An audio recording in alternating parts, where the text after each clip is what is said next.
Okay, welcome back to another episode of the Briefcase in the Barn. This is episode 2. Thanks for being here.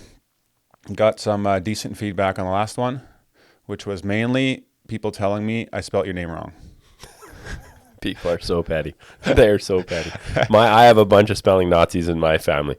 Looking at you, mother-in-law. She won't watch this, so I can say that. No, like we get probably an average of 500 downloads an episode.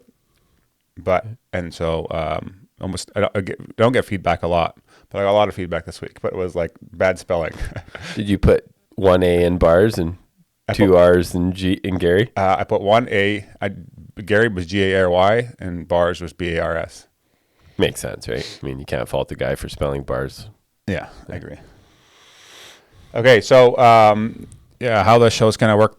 And probably keep going for a while is we're just going to do chapters, so you can see the right side of the screen there, the different chapters and things we're going to talk about. So I want to start with interest rates. Bank Canada went down another 0.5%. Quarter percent. Yeah. So they went down total of 0.5% now since everything started going up. Yeah. Does it make any difference? It makes a difference because obviously every last bit of debt pretty much that's floating or variable is attached to that. I guess the thing that really, it helps. I just feel like it basically means that our economy is heading into the toilet. So people that gloat about interest rate drops and are like excited for them to drop, they're basically wishing that their neighbor loses their job, right? So, why? They might not consciously wish. No, they don't realize that. But I mean, ultimately, when the Bank of Canada lowers rates, it means that the economy's in tough shape, right? And I mean, arguably, we're in a recession already. People don't really talk about it because there's been so many immigrants that have been coming into the country that our GDP per capita, I think, is going down, but GDP in general is going up. So our government would just brag, of course, that GDP is going up. And define GDP.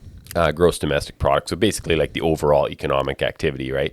And it's also really skewed, and there again, I'm not an economist, but I think it's really skewed because our governments run huge deficits. So a lot of the GDP is actually created by deficit spending at a federal, provincial level, and that's just not sustainable. I mean, there is going to come a point of reckoning where governments will have to have some austerity, and it's going to be painful. And I don't know. So what do you think they're just going to keep lowering it slowly, or are they going to? I think they could do big drops because I think that people are in deep, deep trouble. I think that, basically... And that won't make... the really hyper low interest rates created an environment. And even before that, before, the Rona and rates went to the floor, before that, even at a 2-3% interest rate, it really incentivized people to take risks that they probably shouldn't have taken. And it definitely de-incentivized saving. Our whole generation, basically in my whole business life from 2000, when I started in 2002 all the way to now, anybody that saved money and was frugal and saved for something before they bought it ended up looking like an idiot because the guy that borrowed all the money and bought 10 of them ended up, the house went up. Yeah. I mean, I remember buying my first house in Chilliwack in 2003 for $153,000. Well, like the old saying goes, well, I should have bought more of them. Well, that's... Because that's what, $1 million today? Yeah, but of course anybody, or not 800-900, but I mean anybody that bought, 10 of those houses in 2022, which some did in the beginning, they're losing $200,000-300,000 a house right now selling them. So, I mean, it's just, you don't want to have those types of swings, and these big interest rate adjustments cause those swings. And I don't think people realize that. I think everything is kind of debt driven. And even today, at today's rate, you say, hey, is it going to make a difference, especially when it comes to real estate? I mean, nothing cash flows still. You could put 20% down on a house in Chilliwack. And I mean, unless it's got 3 suites in it or something unique, or I mean, the math I do, nothing makes sense. It was funny. I had a guy come over to my house last week, and he's from Ontario, and he was looking at moving here and looking at all the houses, and he goes like, "Why does everything have a suite in it?" He goes like, any place you buy, brand new houses go up, and they have a carriage house with a suite in it, and so he just wasn't used to that. So it is very geographical as well. Then. Okay, and I do think Ontario's probably. I mean, maybe not from where he's from, if he's from a smaller town or a bit, I think it's probably pretty similar. I think it's pretty similar. Oh, it is. Okay. Yeah. Okay. I mean, in the GTA, there's serious real estate issues. I mean, it's very, very public about, especially the condos, right? And there again, it's speculation, and we need speculation. Speculation's healthy for real estate. It's kind of this, basically you need people that can put money down on condos, for example, in a city, and so that's healthy. It's just So what happens if like the government keeps spending the way it does, or what happens if, like, let's say the government changes and Poilievre gets in? He's going to have a huge mess on his hands. I do not. People think he's the savior, but he's not going to do anything that's going to be pleasant. What about that? Those, have you followed those guys in South America that did in Argentina? Yeah, it's going really well. I actually just listened to podcasts with him. Because they expected it to be really painful, but it's been pleasantly surprising. Now that, because they had hyperinflation, and there again, I'm not an economist, but like, because they had hyperinflation, or definitely, substantially more than we have, as bad as our inflation is way worse than the numbers say too. So that's the other thing that drives me crazy. Yeah, that pisses me off too. It's like, it's so disingenuous to the average person, because people, obviously economists and everybody. Because what do they say it is right now? What percent? Like 5, 3, and it's like, or even when they said it was 8, it was 15. You look at, or 30, or 30. You look at equipment that we bought on our farm or things like that.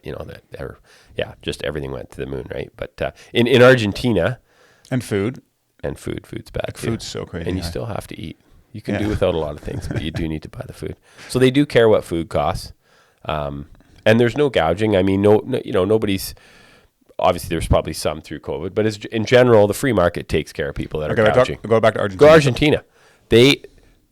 They had such bad inflation that, just like, I don't know if you've heard this before, but the idea of inflation is almost worse than the inflation. The assumption of inflation for the average person creates more problems than the actual inflation. So when he came in, and there again, I'm just guessing, but I think he came in and he did what he said he was going to do. And it instantly created stability, and that's what that country needed. And nobody else had the political will, and that's the problem in our country too. Nobody has the political will to do the right thing, because it doesn't buy votes. And politicians are all about they're about keeping their job by pleasing. And they get the media in their back pocket to communicate that. Yeah. So when you say, hey, Poilievre's going to come in and change things, I mean, he might, but he's going to have 300 or 200 MPs screaming at him saying, hey, my constituents are upset because we're doing this. Well, unfortunately, how much like painful decisions would need to be made before it turns around? Like a lot, 3 years. A lot, probably more than that. Like I'm going to misquote this. And what's a practical thing that he would do that they're going to let people who have government jobs go, because the current federal government has hired 40% new staff, and you can ask anyone who's listening to this. When you use a government service, whether it be CFIA or, suck. CRA, or like, they basically tell you when you call. I called the other day. I called CRA. The wait's so long, there's no point even being on hold. Like, and that's with 40% increased spending on public servants, right? So there's just going to have to be some hacking and whacking, and unfortunately, people are going to lose their jobs. And I guess that comes back to the original statement about the interest rate dropping, right? There are going to be people losing their jobs. Some people that are probably already, having a hard time finding work or whatever, right? So that's part of, there's an interesting saying that I've heard before, and a recession is when your neighbor loses your job, and a depression is when you lose your job. And it's like, I wouldn't say we're heading to depression, but there's definitely needs to be some serious fiscal restraint, and that's going to be painful. That's my belief. And what would you say to people that are thinking of this and are worried and are scared and are anxious about it, especially from a Christian perspective? Like, I mean, I guess you're talking to a lot of people. You're talking to a lot of people buying houses and stuff like that, well connected, and you meet these people that are in these financial situations. Like, what are you telling them? Well, there's everybody obviously has an own unique situation, right? Depending on the person. I mean, first of all, back to the real estate. I always say it's always great to own real estate. So like, people will be like, "Oh, you're a doomsdayer." No, I've made all my money in real estate. So it's not that I don't agree with it. It's just that, you have to look at the winds of change here and think, hey, like, we're heading into some pretty hard times. Just be prudent at least, right? Don't stretch yourself to the nth degree. And I mean, if you're a person who has faith, it's like, hey, the good Lord will take care of you. It's just, and it's not going to help to worry, right? I mean, James says, today has enough trouble of its own, so we don't need to worry about tomorrow. Yeah. But it also just means be a bit prudent, right? And like I said earlier, I don't think that the word prudent and fiscal prudence has been lost in our time, because it hurt you, right? Yeah. So closest we get to it is calling people a prude. Yeah. I think that's a different meaning, but. Okay, but I think it also the culture a little bit has set an expectation of things that they should own, like nice cars, nice vacations, nice all these things, and that and just living beyond our means. Like I always wonder if it is. Do you think it is? Do you think everybody's living beyond their means, or I think or are people choosing to spend money on those things instead?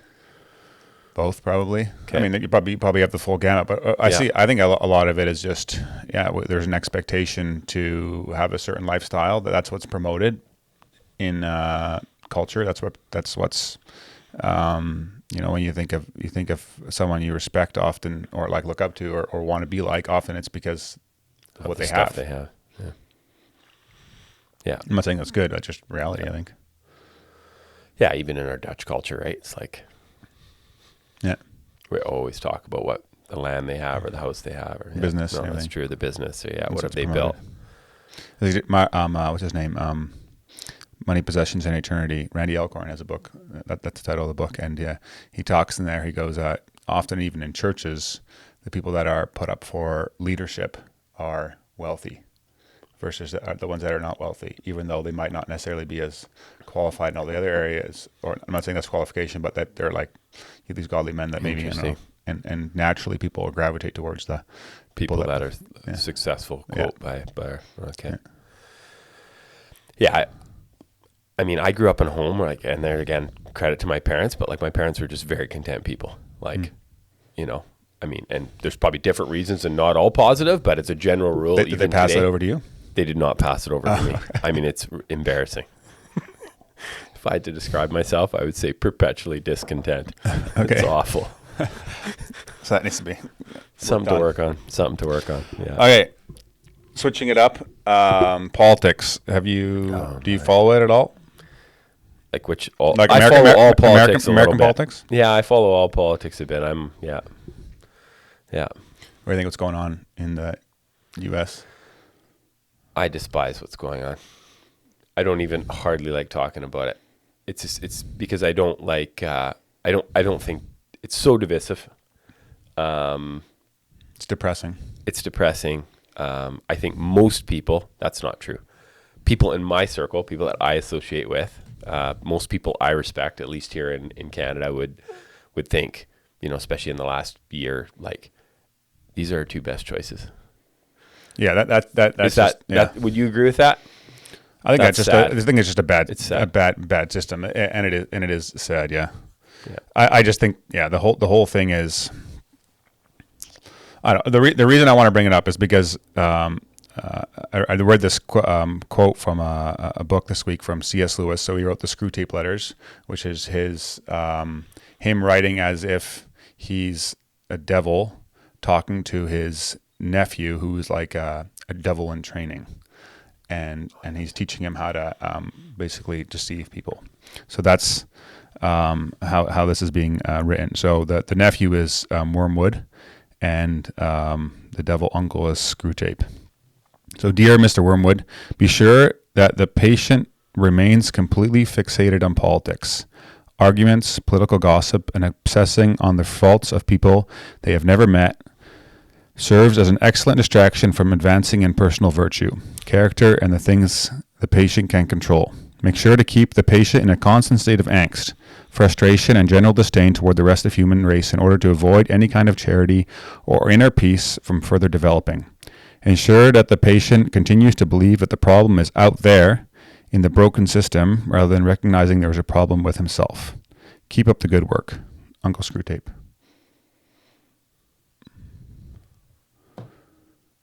What hit you about that? That's what's happening. It's like the problem is never in politics. It's never us. It's never me. It's like never what I can change. Is all the problem's always over there. And I think I believe that the biggest change you can have anywhere is what you personally can do something about. Yeah. And change and make better. And so I think from a political standpoint, it's engaging your neighbors, on a way more local level, and being on Twitter less, beacon off about how bad Kamala Harris is, which I know she's not great, and don't condone her or anything else like that. But I don't know how effective it is if everyone's in their homes doing that and they're not talking to each other. Useless. Yeah. The greatest impact we have, of course, would be in our own home first, and then obviously in our own close community. And like, I think even at a level, or maybe you can't even do anything politically in your own like, maybe it's not politically, right? But in our home, it's always like, hey, what can you just do? Like, and you can just do basic things like, like pick up garbage on your own street, like keep your own street tidy, and like just basic things, right? And I think everybody has an opinion on everything, and probably I would think mostly because of social media, right? Where everything's kind of being fed into our, in small bites. Interesting you wrote that, in the 50s or 60s. Yeah, because humans haven't changed. They've changed how they do things. But despite social media, it still is like distraction, right? Distraction. I mean, it's and it kind of ties into that other thing I mentioned earlier before we started here. I was listening to what do you call that? Not a sermon, but like a topic from John Mark Comer this morning on the relentless elimination of hurry, and he mentioned a quote from Corrie ten Boom, is that Dutch lady that was in the Holocaust, and she said, "If Satan can't make you sin, he will make you busy." And I was like, goodness, that is like convicting. Yeah, that really struck a chord with me. I feel like, super convicting, right? I feel like that's kind of one of the things. I don't know if it's in our culture or if it's just in my community, but like busyness seems to be worn as a badge of an honor, right? It's just like, oh, you're a busy person, right? I'm way less busy than people think I am. Often people will be like, oh, how do you sleep at night? Or, make comments like that. It's like, well, pretty well, unless there's kids throwing up or I'm, whatever. But I have a lot of good people that are involved in all my things I do. So I'm probably less busy than people realize, but I do feel like even for myself, I just keep adding stuff, and Maria will be like, why are you doing, like, it's not healthy. Right. And then eventually the people closest to me always pay the price, right? The people that I'm supposed to be caring for, my very first people that I should actually be looking after for, namely my wife and kids, pay the price. Right. So it's a distraction again, though, right? Isn't it? Like it's another way to.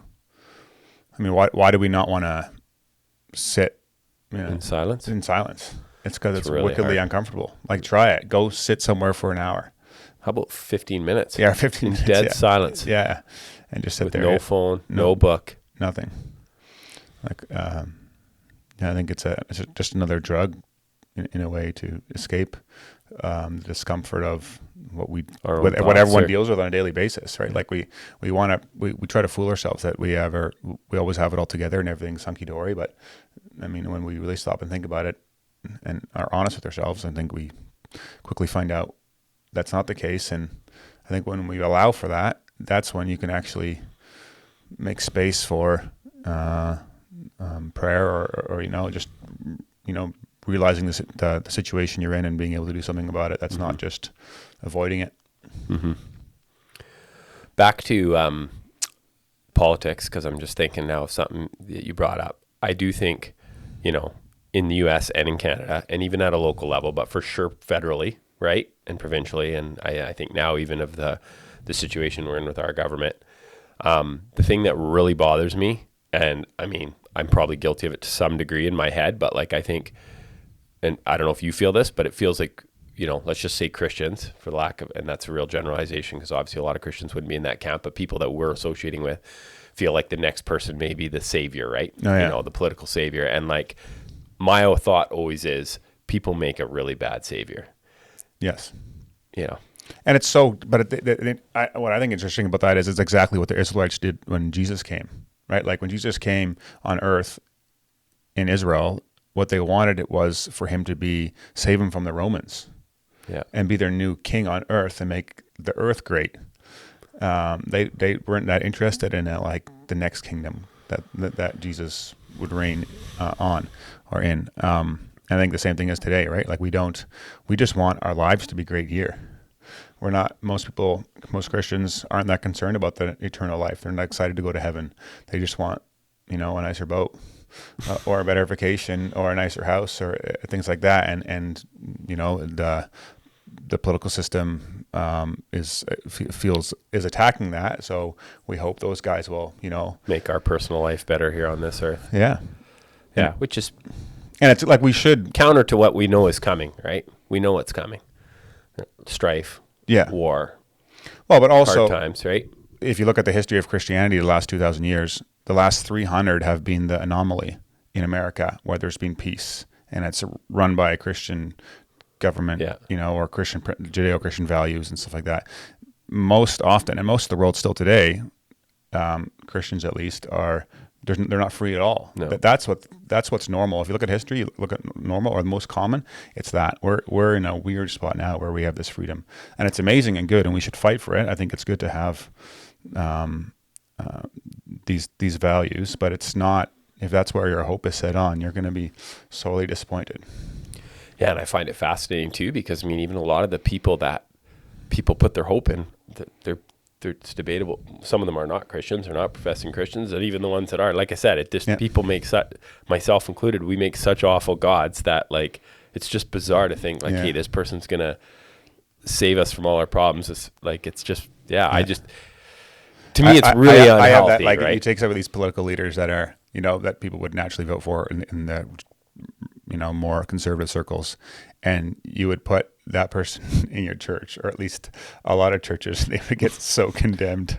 They'd be skewered. They'd be skewered. But because they're in your favor politically, they're they're the best of the worst. We'll take them. We'll forget about that stuff, and we'll just take what we have. Yeah. And there again, I do think it's all really important. I would call myself borderline a political junkie to some extent, but I have found it very disconcerting when it's and like I say, I do a lot of business in the US too, right? And, I get the best of the two options in all these defenses, or whatever your argument may be, I just think that all these people are going to fall really short. And I think that that's not where our comfort and our hope should be in as Christians.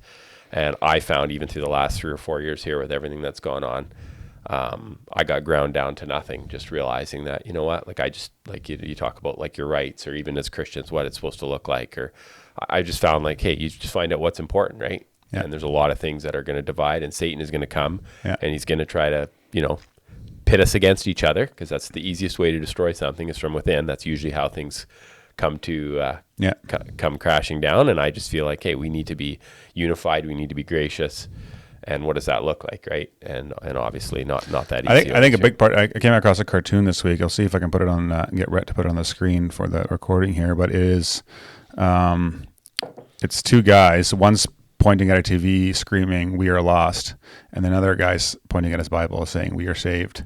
And so I think it's also kind of what you're consuming, right? Whatever you're consuming, if you're consuming the news, which is for-profit organizations that's selling fear. That's selling fear. You're gonna be fearful. You're gonna be scared. If you're always listening to CBC, you're gonna be a very anxious person.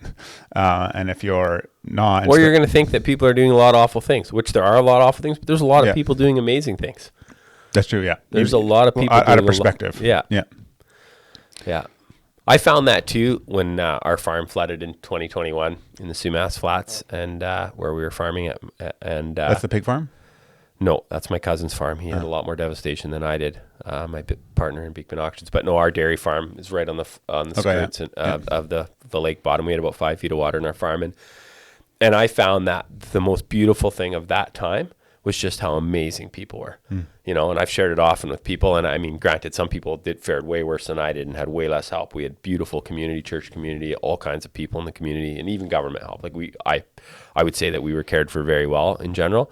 And some people didn't have that, but I found that the whole process of just people helping, dropping everything, people that had nothing, bringing us meals, giving us gift cards, it was super humbling. Right. And so it's back to that. And during that time, I wasn't on Twitter, it was just go time. Right. And so I feel that's a really wise statement. Right. And I think that people are becoming, I just listened to a podcast, Matt Shantz from our church pastor there. He had a podcast with a fellow from California who talks about digital detox. Yes. Yeah. And I think people are becoming aware of that slowly. Yeah.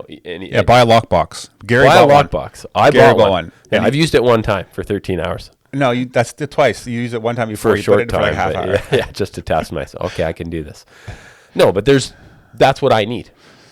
you know, and I need that. My family needs that, and I need that. And this guy talks about, you know, a day, a week, right, of the year, and he's turned it into 2 or 3 weeks, and that's my goal. Okay. I mean, like 2 or 3 weeks of what? Like with no phone. Okay. With no social media, no outside connection other than like, you know, using his, just pure communication. I'm thinking about doing it. I'm thinking about doing 30 days and like using my GoPro to video myself, like going through the 30 days and see if I can just run my business with just a dumb phone that just texts and calls only and nothing else, which for sure you can do.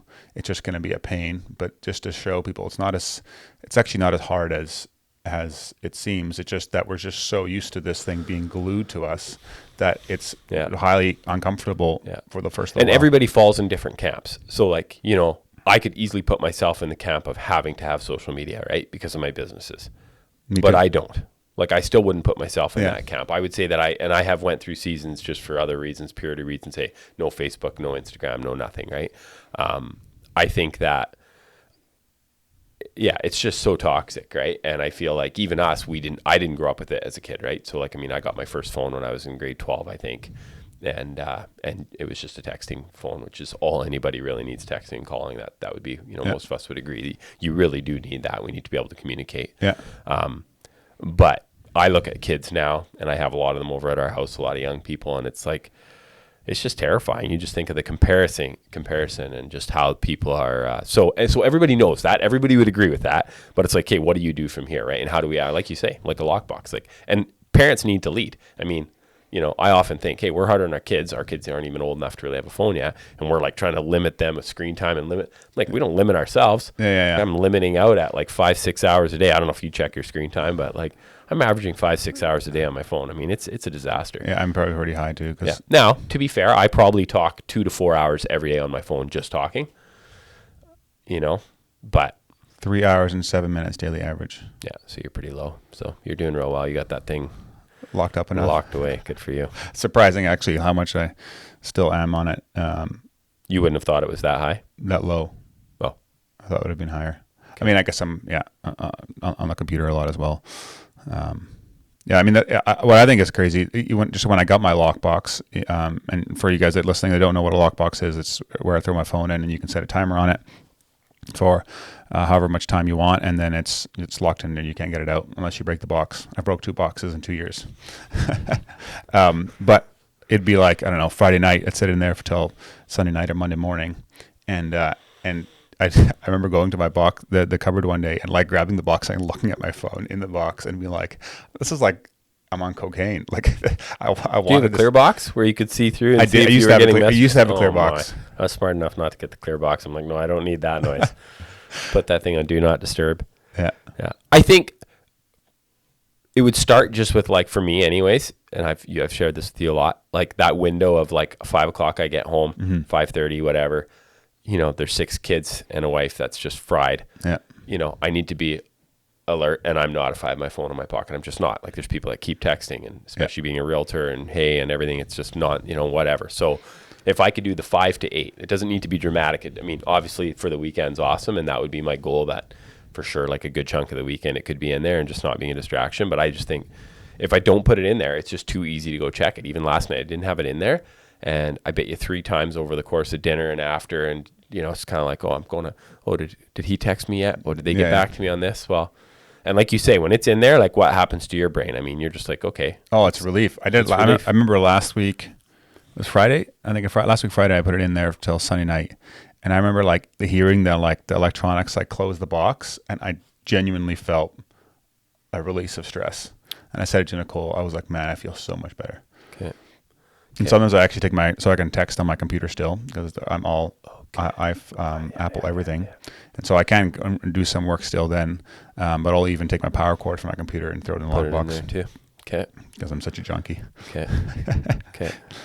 Yeah, that wouldn't be as problematic to me. To me, it's the sitting there with the thing in the hand, and it's like, you know, and you know, my wife too. I mean, she's not near as bad as I am, but definitely, like, I hear of a lot of couples, they don't have phones in bedrooms. Like, those are just basic things, right? That shouldn't be happening. That we're still. It takes discipline. Discipline. Yeah. Who has discipline? Something you can do. Anybody can do it. It really depends how bad you want it. A lot of people say, "Oh, I can't do it." No, you don't want it. Bingo. You don't want it. You don't want if you actually want to get. You'd be amazed what you can do. Oh, it's I wild. lost 10% of my body weight. So did you. or more? Did you lose more? I lost definitely more. I went from the highest I weighed myself was 274. No, but recently. Recently I was like 225, around 205, 200. Okay, so similar to me. Yeah. I had a bet though, right? I had bets along the way bets too. helped me. Yeah. We all have this problem with our phones, TV, snacks. We want to put away and we don't always have the self-control. For me, it's especially my phone. I'm distracted, but I want to be with my kids. And so I came across this product from Kitchen Safe. It's called a lockbox, and it's been a huge lifesaver for me. How it works is I'll just grab my phone, put it in here, TV remote, maybe it's something else, maybe it's like snacks, so it's in here. Put the lid on, then I can set it to however many hours I want. But I can just set the amount of time on here by just turning this wheel, hit it down, gives me 5 seconds to change my mind. But after that, it locks, and then you can't get it out anymore. Really love it. If you want one, there's a link in the description of my Instagram, or you can get there through my website, furiouslykurious.co. Super great product, highly recommend it. Let me know what you think. Guys, if you're listening, send some topic ideas that we can talk about. We're going to keep doing this every week. Shoot Gary a message or me a message. It's just going to be random topics that show up. I'm writing topics down during the week about what we can talk about. So, but yeah, I might do some other segments. I'm thinking about doing a proverb segment in my daily Bible reading. By the way, for you guys that read the Bible, I use a 1-year Bible, and it's awesome because it just gives you today's date. And then a piece from the Old Testament, a piece from the New Testament. What version is that, Kyle? New Living Translation. Oh, man. One step above the Quran. It's so bad. Sorry, I had to. Well, it's actually nice that I can understand what I'm reading now. Can we talk about Bible versions right now or not? Yeah, sure. Yeah, let's go. Well, it's just... What do you want to say about it? Well, I was just saying it jokingly, but like it is easier to read. The NLT is pretty easy to read. When Our church uses the ESV, and so I'm trying to use the ESV. Okay, but our church is also not saying that's the only version you can read. No, that's fair. That's fair. No, I would totally. Of course, they're not. But I think the ESV is a great translation. Great translation, word for word. I think it's definitely 100 times harder to read. Like, yeah, than the New Living Translation. Yeah. I want to understand what I'm reading, and I'm not like. Well, you're pretty bright. I didn't go to university. Educated way beyond your intelligence. That's for sure. I just want to know what I'm reading. I remember switching, and I actually like gained something from it. And I think there's nothing more powerful than reading what God actually wrote to you. Like if Jeff Bezos wrote you a letter, or Donald Trump wrote you a letter, or something like that, you'd want to read it, you know, and you'd want to understand it. And want to understand it. And so if I say to you, "Hither shall us thou go with forthest," you know, like there is an easier way to say that. Yeah. And English matters. And when the first English Bible got translated by Wycliffe, even before the King James Version Bible, he went into the town and went and talked to the local plowboy at the time, and found out some of the like language that he would use, and to see if he would understand it. People would understand it. That's the whole point, right? Like that's the whole point. And then the Catholics were like, no, we don't want that. They were super against it because they knew they didn't want people to read the word. No, there was going to be change. Exactly, there was going to be revival. They wanted to regain. Boom. They wanted to have control. Yeah. Of the message and stuff like that. So yeah, I mean, I used to be like, whatever doesn't. If you want to read King James Version, go nuts. Like I'll read NLT. Whatever. Well, and I mean, lots of people understand it obviously better than someone that's never read it, right? Yeah, for sure. But I grew up with the whole thing, and I remember like, the only part I have a problem with is saying that's the best version. That's crazy talk. I struggle with that. Yeah, exactly. So I'm saying that's what that's indoctrination. That's what I used to say is like, okay. But now I'm saying, if all you're reading is the King James Version, I would challenge you to like grab the NLT version and use it as a commentary, and you can get parallel. I used to have a parallel Bible. You just like one column King JV version NLT, because there was so much of it I didn't understand. Yeah, like just like Paul's letters to different churches. Like he literally wrote a letter and sent it into a church and gave them advice, and it's just like you just read a letter, think of it that way, and read it that way, and in the NLT, and you just get so much out of it. Yeah, I do love the NLT too. But what I was going to say about the Proverbs series is that it's a New Testament, a piece from the Old Testament, a piece from the New Testament, one Psalm, and then one Proverb. So the book of Proverbs is like, I don't know, thousands of Proverbs, but it just gives you one a day. And so I was going to pick out one every week, and we could talk about that. Okay. So that's coming up. Go to the ant, thou sluggard. Go to the what? It's a verse, I think. Go to the ant, thou sluggard. Something about working hard. It was the verse that my parents threw at me when I was really lazy as a kid. You want to know today's? Today's wasn't one I would have picked. What is it? 25th.